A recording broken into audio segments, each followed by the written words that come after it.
इस वीडियो में हम इलेक्ट्रिक फील्ड समझेंगे। स्टूडेंट्स, हम जानते हैं कि जब भी दो चार्ज ऑब्जेक्ट्स होते हैं तो एक दूसरे के ऊपर वो अट्रैक्शन या रिपल्जन का फोर्स एक्सर्ट करते हैं। अगर लाइक चार्जेस हैं तो फोर्स जो है वो रिपल्जन का होता है, और अनलाइक चार्जेस हैं तो फोर्स अट्रैक्शन होता है। हम छोटे थे तब से हम जानते हैं कि अगर किसी ऑब्जेक्ट के ऊपर फोर्स अप्लाई करना है तो उसको टच करना या उसके साथ कांटेक्ट करना बहुत ही ज़रूरी होता है। लेकिन ये जो चार्ज ऑब्जेक्ट्स है एक दूसरे के ऊपर जो भी फोर्स अप्लाई करते हैं उसके लिए कोई कांटेक्ट होता नहीं है। या तो दो मैग्नेट्स हैं तो एक दूसरे के ऊपर अट्रैक्शन या रिपल्जन का जो फोर्स है वो बिना कांटेक्ट के भी अप्लाई कर सकते हैं। जैसे फॉर एग्ज़ाम्पल, अगर मुझे किसी अलमारी को एक जगह से दूसरी जगह हटाना है तो मुझे उसको धक्का देना है, यानी पुश का फोर्स है। या कुएं में से मुझे बकेट खींचनी है तो पुल का फोर्स है। तो ये सभी फोर्सेस में हम जानते हैं कि हमें ऑब्जेक्ट के साथ कांटेक्ट बनाना बहुत ही इम्पॉर्टेंट होता है। बिना कांटेक्ट के हम फोर्स एक्सर्ट नहीं कर पाते। तो एक नेचुरल क्वेश्चन हमारे मन में ये होता है कि दो चार्ज ऑब्जेक्ट्स एक दूसरे के ऊपर ऐसे ही बिना कांटेक्ट के कैसे फोर्स अप्लाई कर सकते हैं। या तो दो मैग्नेट्स हैं वो एक दूसरे के ऊपर कैसे फोर्स अप्लाई कर सकते हैं। तो इन सब का एक सिंगल वर्ड आंसर अगर मैं आपको बताना चाहूँ, एक सिंगल वर्ड एक्सप्लेनेशन है, वो है इलेक्ट्रिक फील्ड। ये जो चार्ज होता है ये एक ऐसी प्रॉपर्टी है, ये जब भी किसी ऑब्जेक्ट के ऊपर आता है, यानी कि अगर कोई ऑब्जेक्ट चार्ज हो जाता है तो ये ऑब्जेक्ट क्या करता है, वो अपने आजू बाजू की जो स्पेस है, अपनी सराउंडिंग स्पेस है, उसमें एक स्पेशल प्रॉपर्टी इम्पार्ट कर देता है। और ये स्पेशल प्रॉपर्टी है वही है इलेक्ट्रिक फील्ड। अगर कोई दूसरा चार्ज ऑब्जेक्ट उस रीजन में आएगा तो उस फील्ड को वो सेंस कर सकता है। अब सेंस करने का मतलब ये है कि जैसे ही वो चार्ज उस रीजन में आएगा उसके ऊपर कुछ फोर्स अप्लाई होगा। आप इसको एक परफ्यूम की तरह सोच सकते हो। अगर मैंने किसी तरह का परफ्यूम पहना हुआ है तो मैं अपने आजू बाजू की जो एयर है उसमें इस खुशबू की एक स्पेशल प्रॉपर्टी रख देता हूँ, ताकि आप जैसे ही मेरे नज़दीक आएंगे तो उसको आप सूंघ के ही आप बता सकते हैं कि हाँ, यहाँ पे ये सर खड़े हैं। तो इस तरह की प्रॉपर्टी है इलेक्ट्रिक फील्ड। तो ये जो इलेक्ट्रिक फील्ड है हम इसको कहेंगे कि it is the property of the charge. It is the property of the charge given to the surroundings of the charge. ये सराउंडिंग्स में मिलती है and the influence of the charge can be felt in that surroundings. ठीक है। तो अगर words में, अगर स्टेटमेंट्स में मुझे बताना है तो मैं आपको बताऊंगा कि it is a property of the space surrounding the charge in which its influence can be felt. यानी कि ये उस स्पेस की प्रॉपर्टी है कि जिसमें चार्ज है, जहाँ पे उसकी इन्फ्लुएंस को हम सेंस कर सकते हैं। हम सेंस कर सकते हैं, इसका मतलब ये है कि कोई और चार्ज उसको सेंस कर सकता है। तो ये तो हुई वर्ड्स की बात। How do I define it mathematically. Physics में हम किसी भी चीज़ को डिफ़ाइन करना चाहेंगे तो हम उसकी एक्चुअल वैल्यू भी कैलकुलेट करना चाहेंगे। तो हम कैसे इसको डिफ़ाइन करेंगे, इक्वेशन के फॉर्म में या मैथमेटिकल फॉर्म में, ताकि हम उसकी कोई वैल्यू निकाल सकें। ठीक है, तो वो भी हम देखते हैं। सपोज़ ये बोर्ड की स्पेस है और अज्यूम करते हैं कि इसके अंदर कोई फील्ड है। ये फील्ड जो है वो कहाँ से आई है, तो कोई चार्ज कहीं पे नज़दीक में है जिसकी वजह से इस स्पेस में कुछ फील्ड जनरेट हुई है। तो इस फील्ड को अगर हम सेंस करना चाहते हैं तो हमें क्या करना पड़ेगा, हमें एक और चार्ज इस फील्ड, इस रीजन के अंदर ले आना पड़ेगा। और हम देखेंगे कि इस जो भी चार्ज को मैं लेके आता हूँ उसके ऊपर कितना फोर्स किस डायरेक्शन में अप्लाई हो रहा है।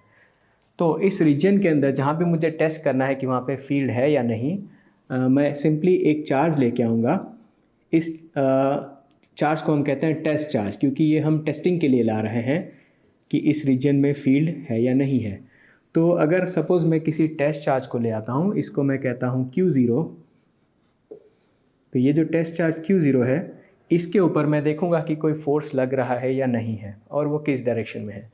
तो सपोज़ इसके ऊपर फोर्स लग रहा है F जितना, जो कि ये राइट डायरेक्शन में यानी कि ईस्ट डायरेक्शन में है। तो यानी कि इस रीजन में जो इलेक्ट्रिक फील्ड है उसको हम, ये जो चार्ज है वो कितना फोर्स एक्सपीरियंस कर रहा है उसके हिसाब से हम डिफाइन कर सकते हैं।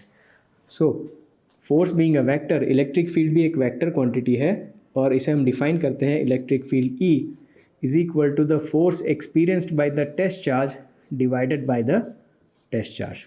इलेक्ट्रिक फील्ड को हम कैसे डिफाइन करते हैं कि it is defined as the force experience by the test charge divided by the value of test charge.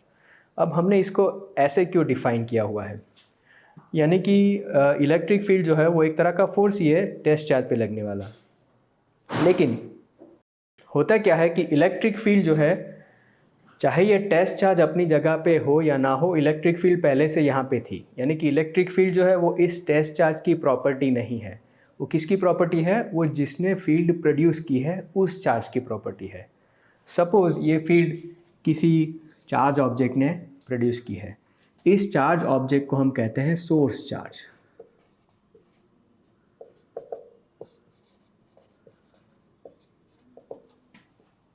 तो ये जो चार्ज ऑब्जेक्ट है जो कि फील्ड प्रोड्यूस कर रहा है उसे मैंने कहा सोर्स चार्ज, और इसकी फील्ड को सेंस करने के लिए हम एक और चार्ज को लेके आते हैं जिसे हम कहते हैं टेस्ट चार्ज। तो टेस्ट चार्ज पे जो फोर्स लगता है उसे हम F कहते हैं, और वो वैल्यू अगर हम मेजर कर लें divided by the value of test charge Q0, ये हमें इलेक्ट्रिक फील्ड देता है। ये डिवाइड करने से क्या होता है, तो आपने कूलम्स लॉ ऑलरेडी स्टडी किया, आपने देखा कि जब हम कूलम्स लॉ अप्लाई करते हैं तो Coulomb's law is proportional to the product of charges. Coulomb's law के हिसाब से जो फोर्स है वो दोनों चार्ज के प्रोडक्ट के प्रोपोर्शनल होता है। यानी कि ये जो टेस्ट चार्ज है उसके ऊपर लगने वाला फोर्स जो है वो खुद टेस्ट चार्ज की वैल्यू पे डिपेंड करेगा, क्योंकि इन दोनों में से एक जो है वो टेस्ट चार्ज होगा।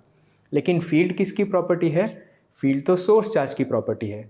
तो इस फोर्स को अगर मैं टेस्ट चार्ज से इंडिपेंडेंट कर लूँ तो उसके लिए मुझे क्या करना होगा? टेस्ट चार्ज से उसको डिवाइड करना होगा, ताकि ये जो वैल्यू आए F/Q0 ये सिर्फ और सिर्फ किस पे डिपेंड करेगी?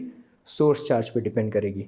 इसलिए इलेक्ट्रिक फील्ड जो है अगर मैंने उसको इस तरह से डिफ़ाइन किया तो वो सिर्फ सोर्स चार्ज पे डिपेंड करेगी, वो इंडिपेंडेंट ऑफ टेस्ट चार्ज हो जाएगी। तो ये होती है इलेक्ट्रिक फील्ड की डेफिनेशन। अब यहाँ पे एक फाइन पॉइंट, एक टेक्निकल पॉइंट हमें ये ध्यान में रखना है कि ये जो Q0 है वो खुद भी एक चार्ज है।